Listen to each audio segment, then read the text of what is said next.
All right, so we went over a bit in the last one, and there's a couple new things. There's that funny syntax, there's dealing with this mouse over stuff. There's a couple different things that we're kind of jumping into now that we're getting into sort of real programming and doing real stuff, and we're having to learn on the fly. And that's all part of it. So hopefully things aren't moving too quick. We're going to kind of continue along with some of these concepts. And as I kind of have mentioned, I'd encourage you to just kind of roll with it. Don't necessarily try to understand everything. It's a bit, again, like learning an actual language, where it's easy to stop and try to understand why the grammar is the way it is or every little part. But in the end, you just need to say it a whole bunch. And after you say it a whole bunch, it somehow starts to make sense. So it's a bit like that. So we're going to go along now. Last time we were creating what we'd call, mostly we were creating static pop-ups. We did have an exception there where we were moving over the map and the pop-up was changing continually. It was changing this showing this latitude and longitude based on where the mouse was. So that is actually a dynamic pop-up. But there's a different kind of dynamic pop-up that we want to learn to make that's very common, that is about showing some information that's relevant to the marker that has been clicked. Because if we just have a thing that pops up and says this is a marker every time you click a marker, it doesn't really help. But it's very common that, for instance, our markers are showing like cafes or something. And when you click one, you want to show some information like about that cafe. Or in the US example I gave there, the politics map, you want to show some information about that county. So how do we get that information to show based on, like what one we clicked? So that's what we're going to look at this time. So I just have this very simple map here. And when I mouse over it, or actually I should have it when I click on it. When I click on it, it says I am 0.1. Okay, so how do we get it to do that? Well, in Leaflet, it's not too complicated. We're going to make it even more complicated when we get to Map Libra. Don't you worry about that.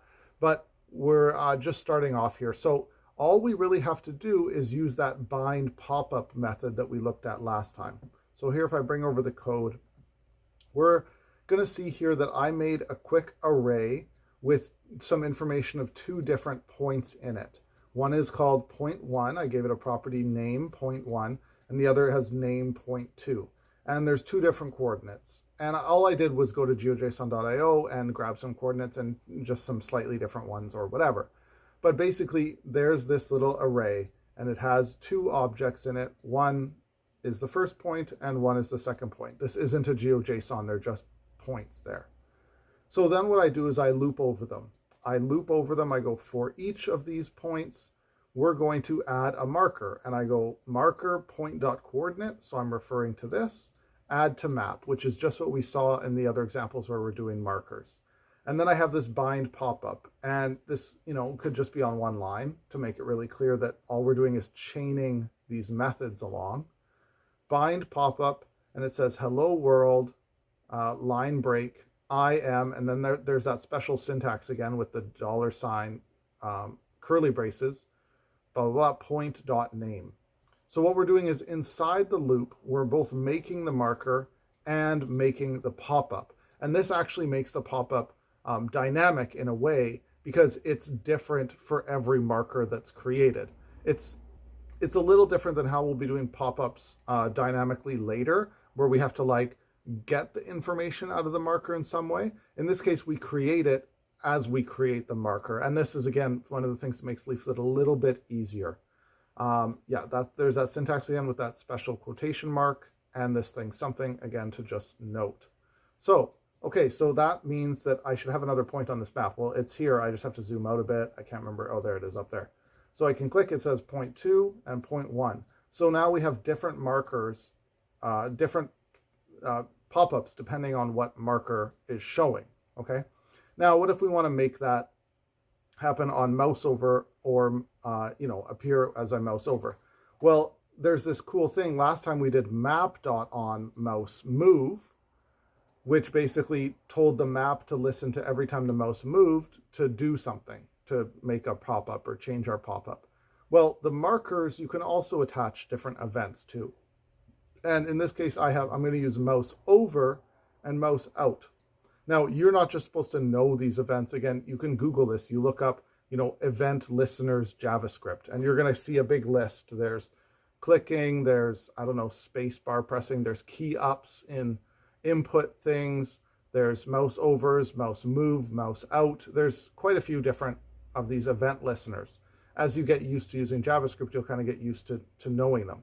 You can see here I've actually linked a specific issue from Stack Overflow or Stack Exchange that is telling me, oh, I want to show a pop-up on mouse over, not on click, right?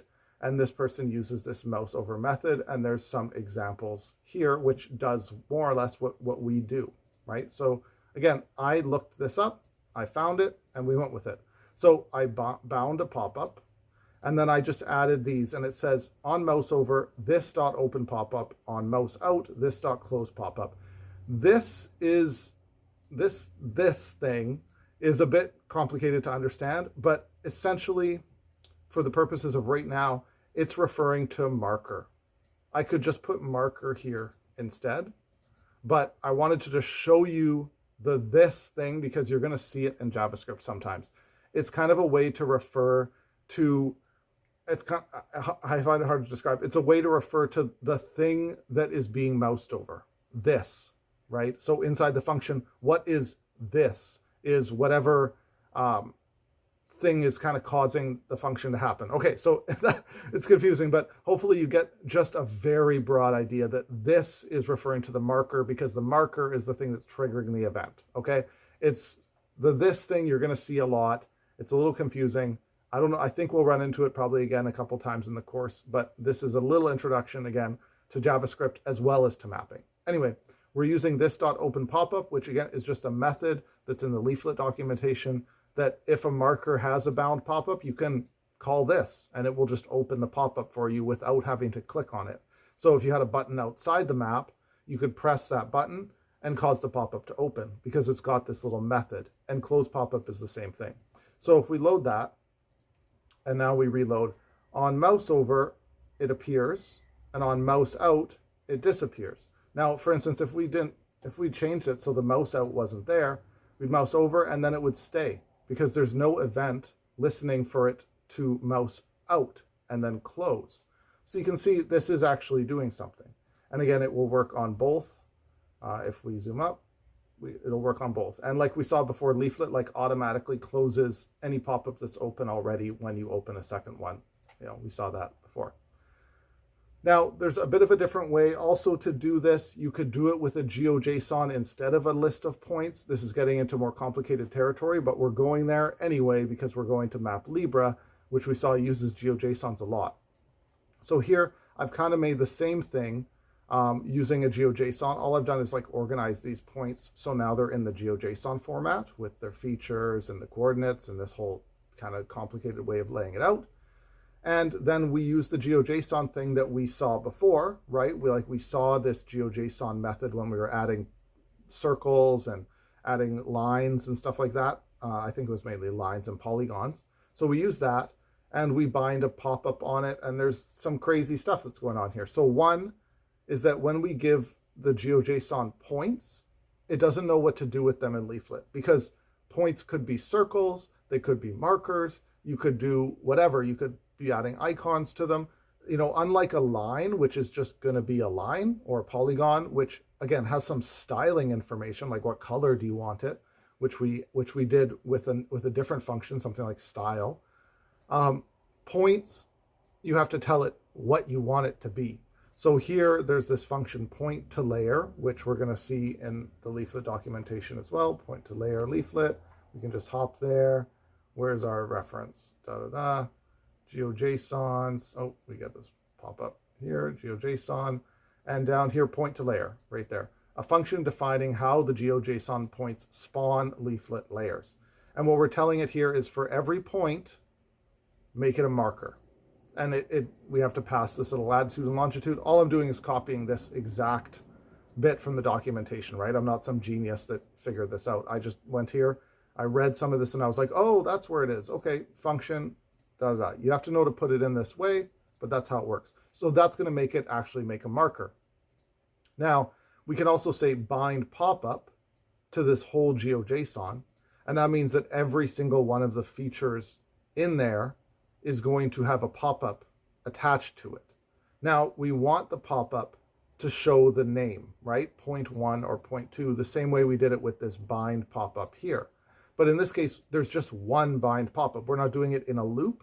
Where in a loop, we were saying, oh, for the first marker, use the first name. For the second marker, use the second name. Well, here we're saying, actually, we're only making the pop-up like once, but we have to tell it what it should show in the pop-up.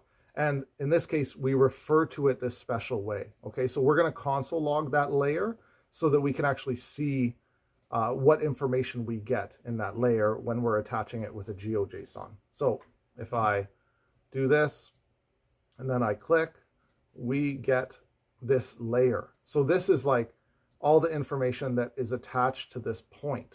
Okay, you can see here there's lots of stuff going on, but importantly, there's the features, and this is actually the GeoJSON that we added, and there's the property, the name right there. So attached to this little point, there's a bunch of stuff, but one of the things that's attached is the original like GeoJSON that we gave it.